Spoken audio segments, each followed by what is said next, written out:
If you're a freelance web designer looking to create memorable websites that set your clients apart from their competitors, then you're in the right place. I already shared how I think web designers only need 18 typefaces.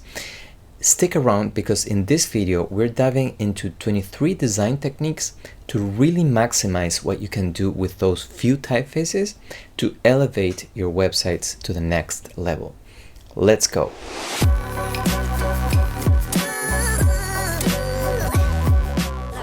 Hey everyone, welcome back. My name is Adrian Somoza and I help freelance web designers not only improve their design skills but also grow their businesses. Today we're talking about typography operations that will help your web designs stand out. But here's something to keep in mind. Just knowing these techniques won't be enough to boost your income. To truly scale your business, you will need to focus on business skills first. So if that's your ultimate goal, then I encourage you to apply to join the BONT Club so I can help you shift from pixel pusher to a strategic business partner for your clients. Link in the description. Having said that, let's dive into the topic of this video. So, number one is pretty basic, basically changing size, right? You all know this, but what I want to point out here is that when you make a change in size, you want to make it really clear for the user that you made this change. So don't just, increase it 10%. Make sure that you increase it at least 100%, so doubling the size. And when I say at least, right, take this as an example. From the paragraph, it's around 16 pixels to the title. You're gonna see that there's a huge increase. It's not just doubling, it's more like, I don't know, maybe 10 times bigger. So changing size, but make it really impactful. Next is changing position. So using a grid, you can push, the title, for example, with an image or something else, right? Or just pushing it by itself and changing the position. So that helps us have a different visual journey and it makes it more interesting to look at. Changing color. So in this branding, the logo had a change in color in the typography. So I used that operation throughout the website by using a change in color in different titles and in quotes and stuff like that to just highlight pieces of information and to also continue with that line of the logo. Making text flow vertically. So basically shrinking the width of text so that it, instead of flowing horizontally, it flows vertically.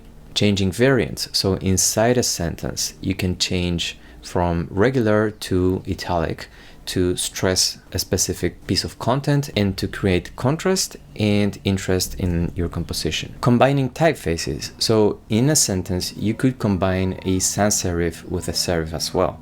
And that creates the same type of contrast like before, but with a different typeface, so it's a bigger contrast. Changing letter case.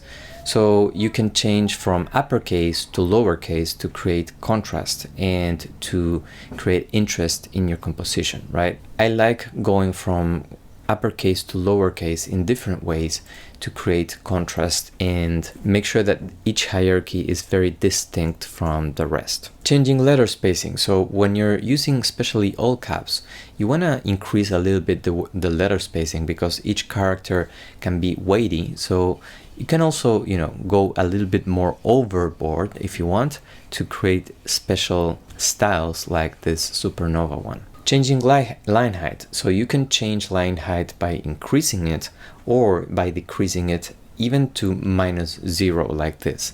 So here there's -0 letter spacing and it's kind of like both lines here are overlapping a little bit and that creates a little interest in the composition that otherwise would be more still. Rotation, so you can rotate a typography either 90 degrees like this title and this quote, or you could rotate it in any angle. By the way, all of these operations, you can use them either static or, just animate this type of operations on scroll, on hover, on click, on, with different type of interactions. So that can add a lot of depth and interest to your websites. Now, when rotating, make sure that you, for example, if you rotate 90 degrees, that you take into account the flow of reading. So here in this CAS example, I used the rotation this way so that the eye goes from CAS, from the C to the S, and then it goes to the title here. So like this. A wrong way to do this would be the other way around, right? If you rotate it the other way around, it goes from the T down, and then the eye needs to jump from the Y to the I here. So try to avoid this like jumps. Try to make sure that you kind of guide the eye of the user when using this type of operations. Reflection. You could reflect characters, you could reflect words. You can see here that even if I reflected the E's in this sentence, you can still read the text, right? So this can create some kind of interest and make your designs a little bit more unique. Repetition. So always make sure that you repeat each hierarchy at least 3 times, right? So for example, Melita Baumeister is repeated here and here, right? 3 times.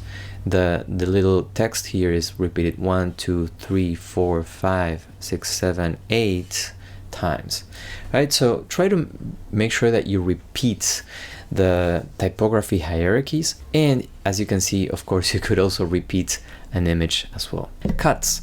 You can cut a typography by masking it, by cutting characters, by cutting parts of a character, right? You can get very creative in cutting words and letters and characters to create unique looks. Masking. You can use typography to mask an image. Blending modes. You can use blending mode on a typeface so it blends with everything in the background. You can use typography as a shape or ornamentally, if you will.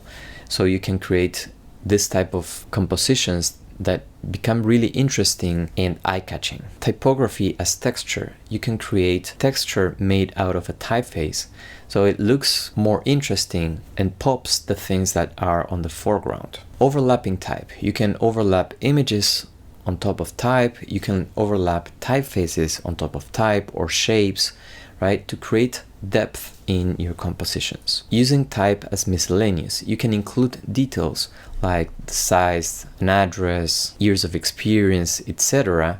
to create some kind of details that add more depth in the composition and make it more interesting to look at. Following a shape. The most common example of a typeface that follows a shape is a circle, but you can also get creative and use it by following wavy shapes or any type of geometric or organic shape. Indenting. You can indent the first line of a paragraph like this. Break up sentences into words or letters. You can break up, a sentence into words like this or into letters to make it more interesting to read and create a more dynamic composition. This example was made by Quentin Caron, one of my BONT Club members, by the way. Now, here's something important to bear in mind. Try out 1 or 2 operations at a time, especially the crazier ones like, rotating a text, right? This way you will be able to spice up your websites without making them impossible to swallow. Does that make sense? And remember, if you want to charge high rates and get consistent high-ticket clients in web design, it's crucial to learn the business side first, and that's why I created the BONT Club. It's my signature mentorship program that helps freelance web designers have a financially peaceful career by shifting from pixel pusher to a strategic business partner for their clients and learning how to sell high-ticket services consistently as an expert. If you're interested, make sure to schedule a free consultation call with me so we can chat and decide if the BONT Club is the right fit for you. Don't forget to subscribe, and as always, let's bridge the gap 1 pixel at a time.